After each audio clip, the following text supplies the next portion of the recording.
on, guys? Back here with Robbie. Wanted to give an update, and yeah, Robbie has doubled what he made on that last video. He was at 27,000 in 30 days. Last month, he finished at 47.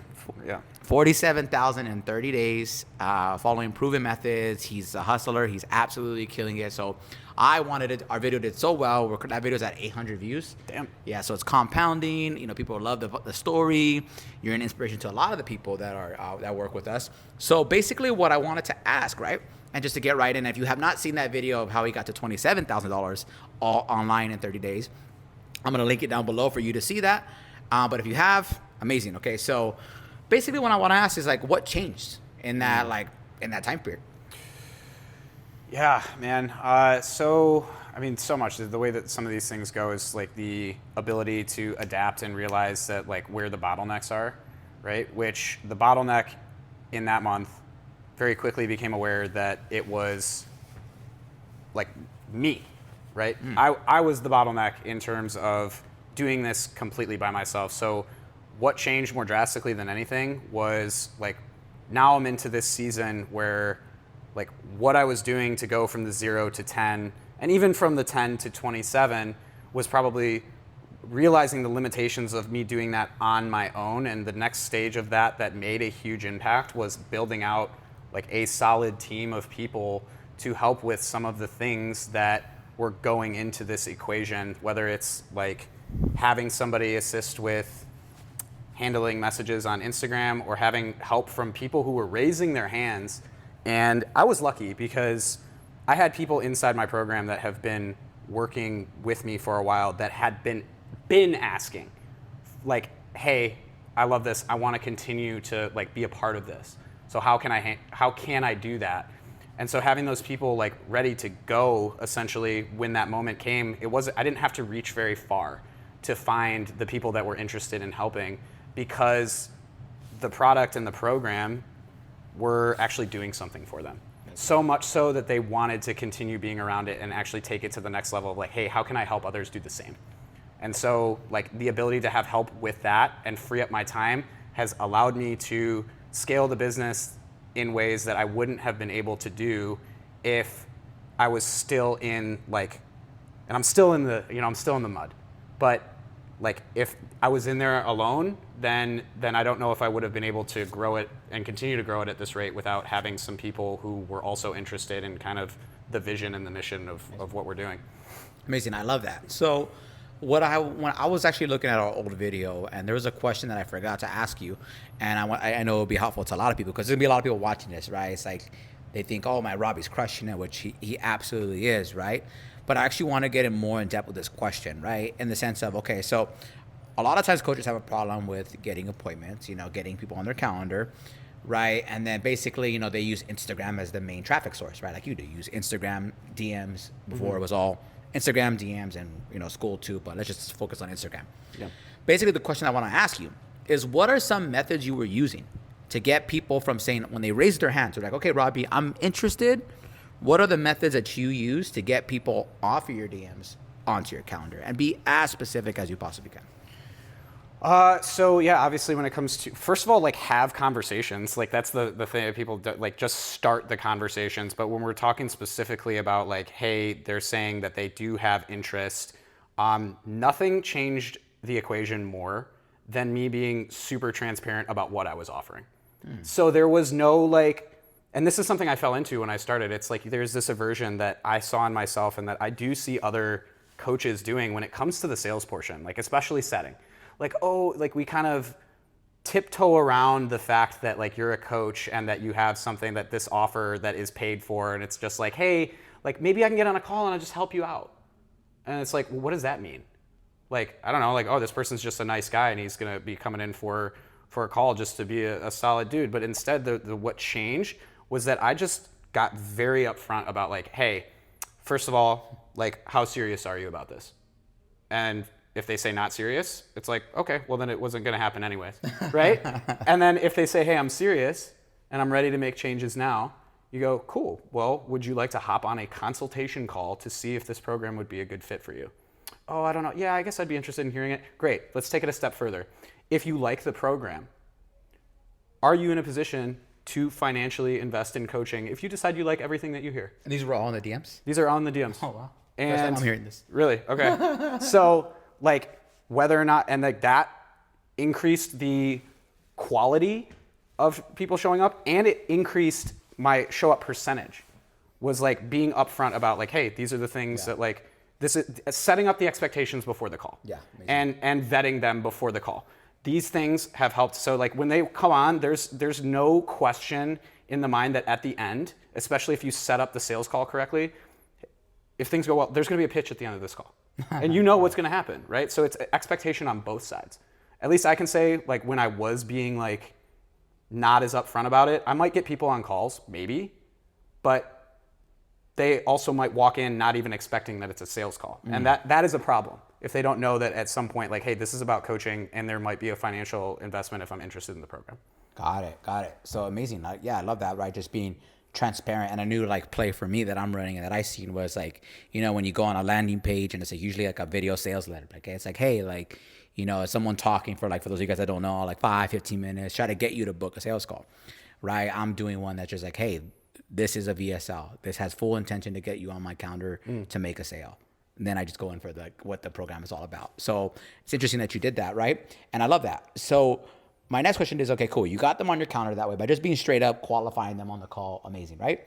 So now how many sales calls did you, maybe off the top of your head, or if you know the answer, how many sales calls did you go through till you got your first sale?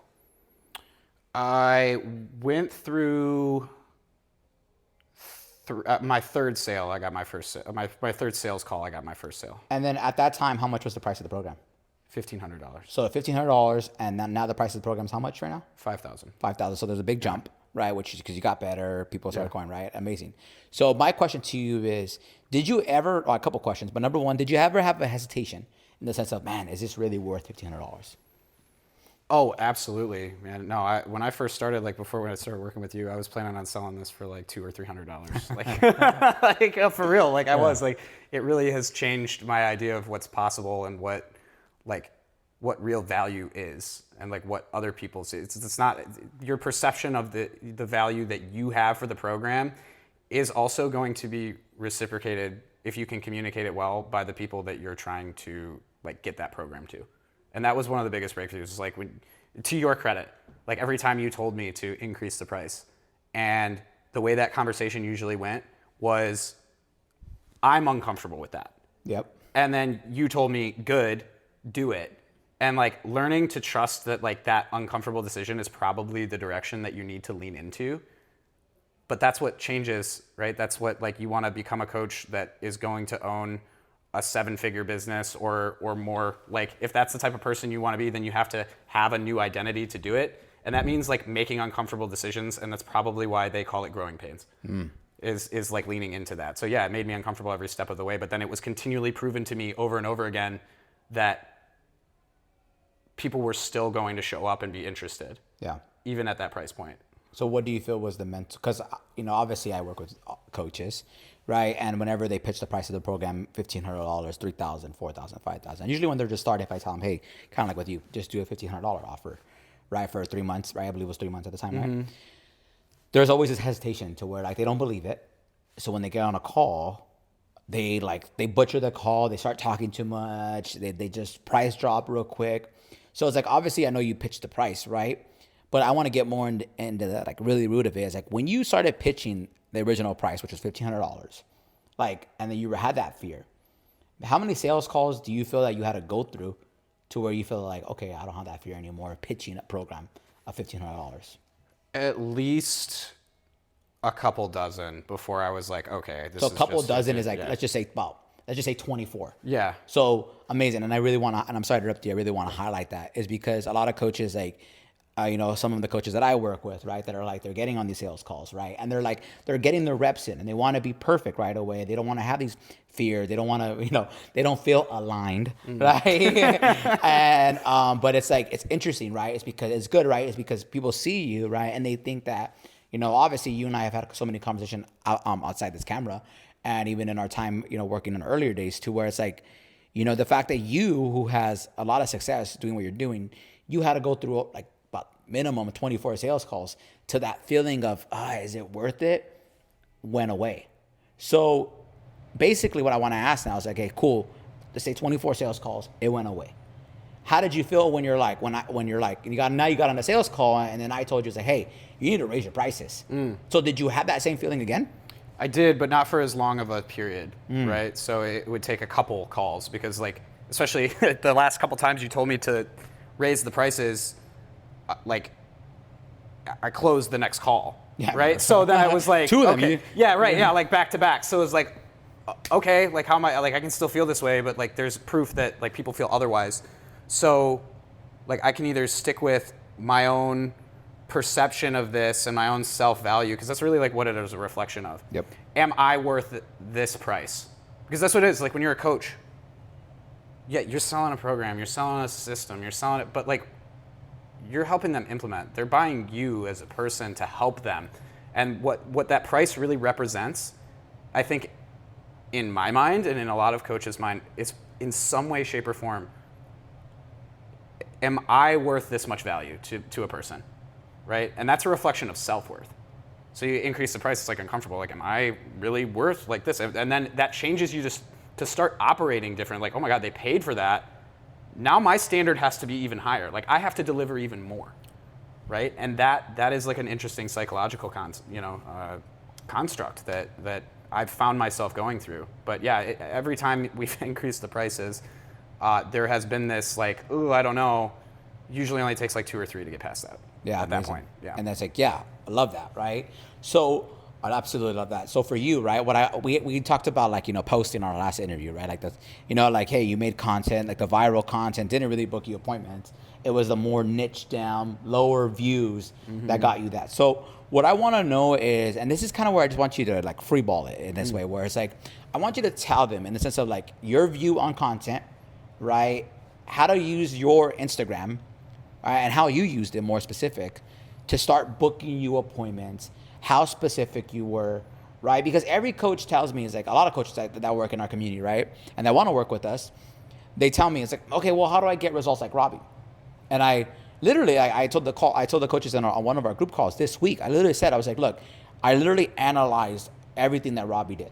Literally, like, and obviously I gave you the plan, but I was like, you know what? No, I need to sit down because the more I understand how you were able to get so much success, the more customers I'm going to get, right? That's how it is, right? And the more customers I'm going to get, the more results, right? And I literally just, I'm like, dude, this guy's just super clear in his messaging. He's very clear right away. Firefighter, right? Firefighter fitness coach. Like, it's just so clear and so much output, right? That's literally, I'm like, yeah, that's literally what it is. So, but for you, I want you to just explain, like, what type of content do you feel is working? How are you able to communicate on your Instagram to get people on your calendar? And just take this floor and just go ahead and let them know everything you feel about Instagram, how you're converting people, all that fun stuff. Yeah, that's an interesting question. I think it's funny because what we do as coaches, as human beings, is like we want that silver bullet. And it's funny that you go through and analyze my profile and you're like, yeah, it's like 2 things.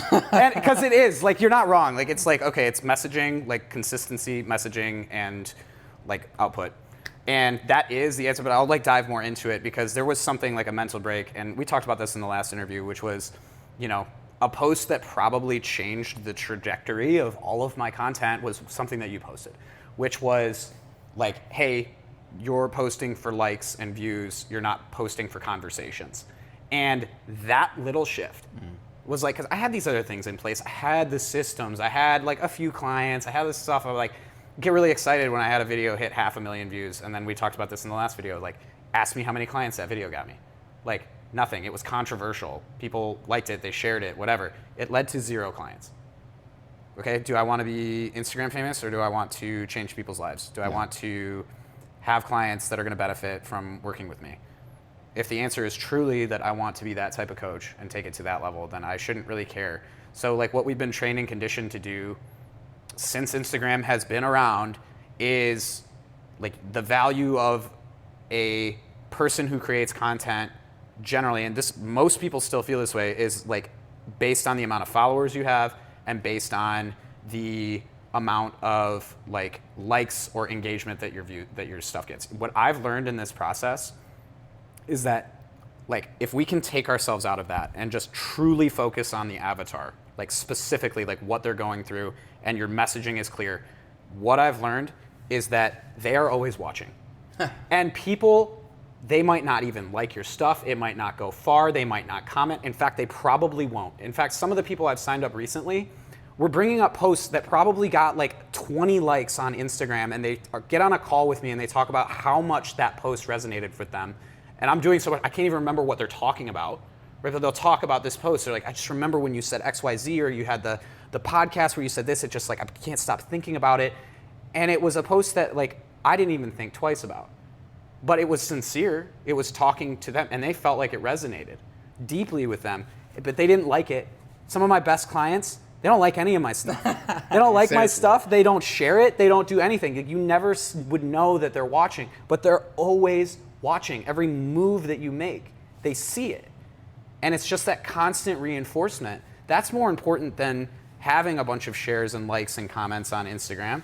Like, they're still seeing it. You just don't have the instant validation that you're impacting people, because the other side of the coin is that they're just scrolling through and stopping for a second to read something that's true and authentic to you. Yep.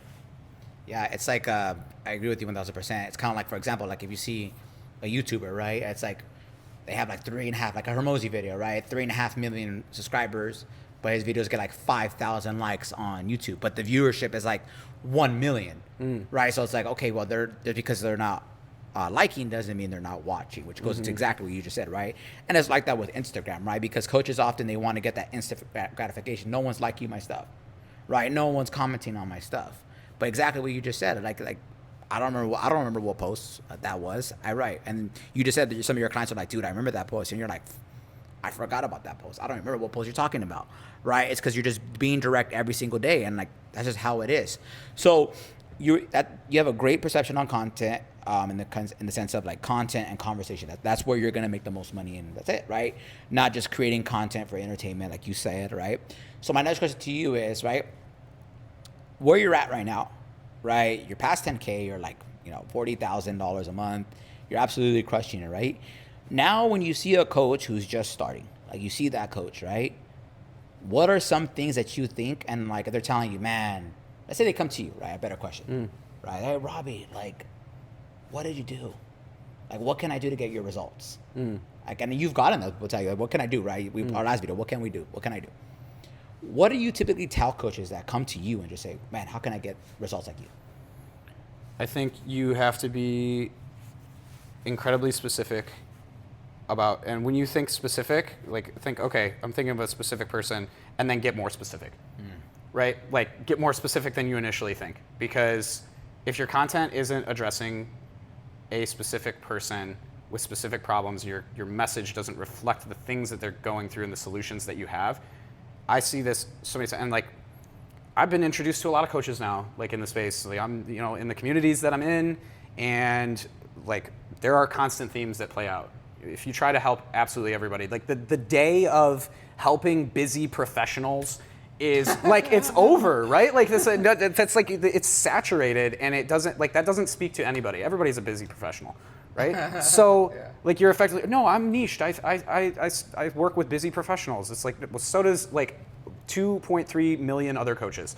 So like, how are you going to stick out, and what are you going to bring to the table for a specific group of people that is going to do something? So that's the first thing. And then second, like this idea of, you already brought it up slightly, like instant gratification. If you think it's going to happen, like, I just had a coach message me this morning saying, dude, I love your stuff.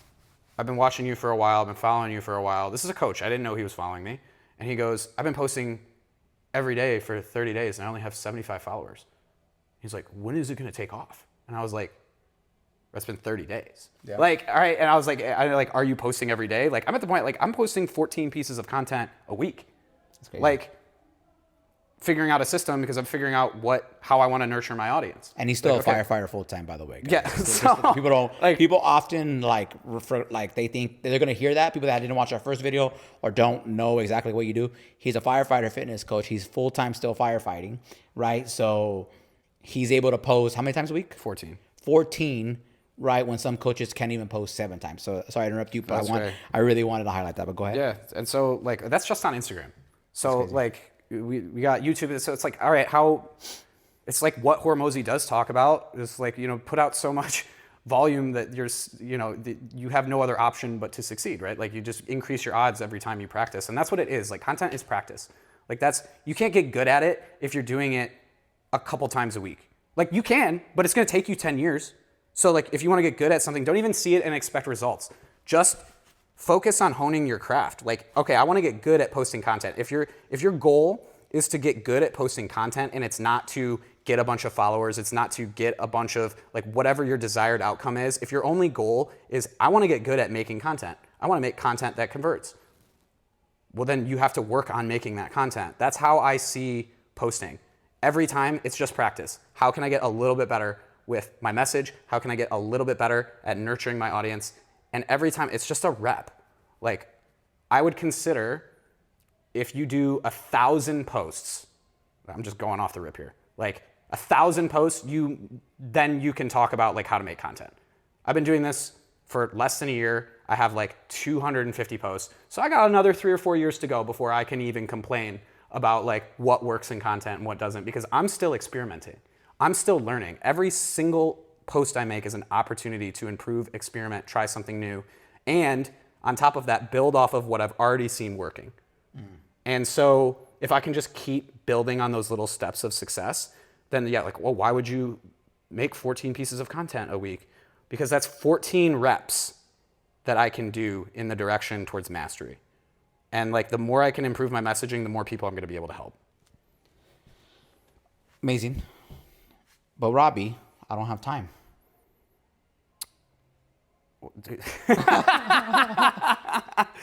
Well, no, you don't have systems. Like that's what you don't have. Like you don't have a system to make that happen. And that could boil down in so many different ways. Like none of us have time, right? Like we have to choose how to prioritize that into your life and into the stuff that you're already doing. Okay? And I don't care. You don't have time, then I guarantee you could at least get one out. Like get one and then just build off of that. Again, you don't have to start. I did not start posting 14 times a week. But I started like once or twice, then 3, then 4, then 5, then 6, then okay, I'm not missing a day. Now I'm going to keep that up for a while. How can I keep that up for a while? And were there weeks where I wasn't perfect and then I missed a day here or there? Absolutely. But then I learned from it. I'm like, what got in the way of me being able to achieve that goal? And it wasn't the challenge that okay, I missed a day. I'm just going to throw it all out the window. It wasn't the challenge that defines that moment. It's the adjustment to it. So it's like, okay, I had a shortcoming. All right. Well, what do I have to do the next time so that doesn't happen again?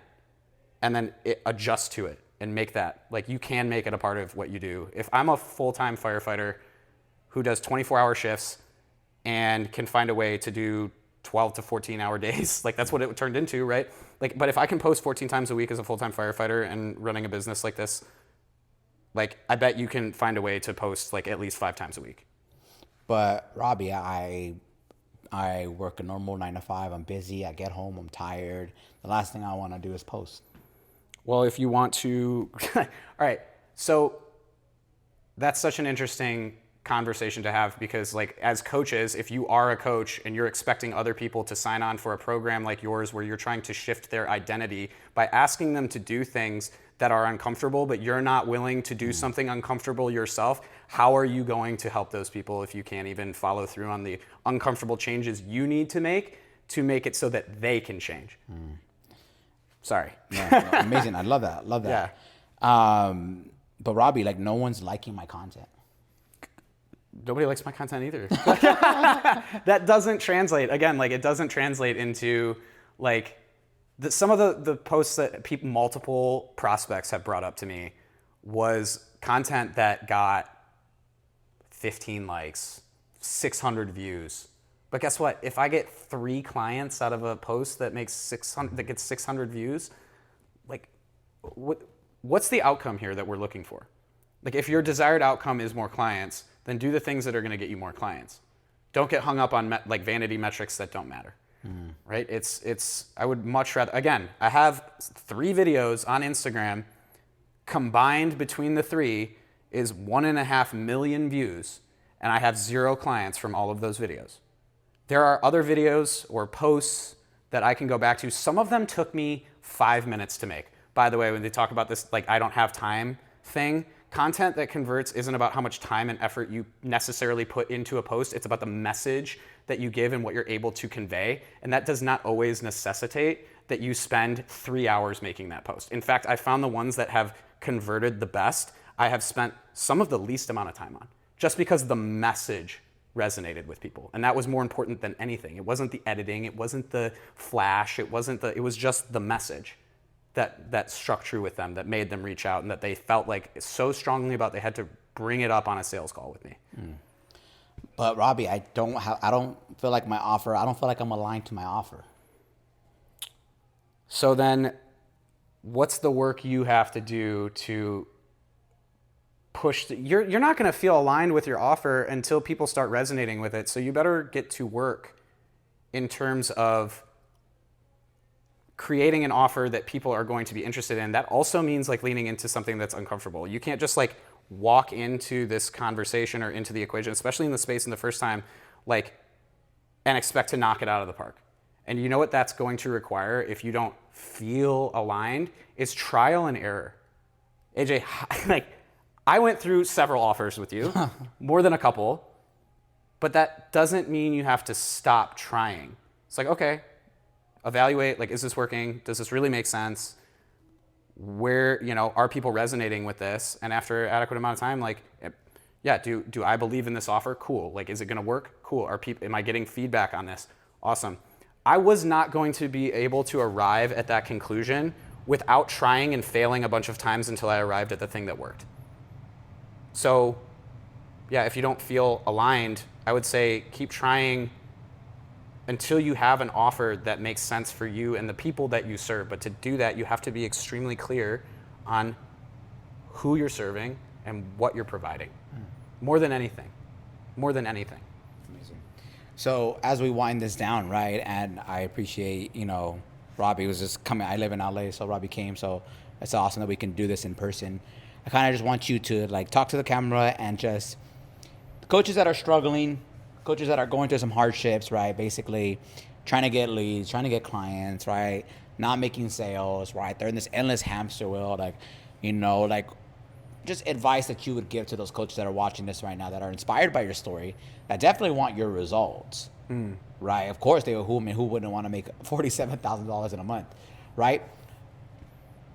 Just rapid advice. All this advice, any free game, any knowledge you can give to these coaches that are going to watch this, what advice would you give? Stop focusing on the vanity, the likes. I think a lot of coaches, especially, like, they might have a good offer.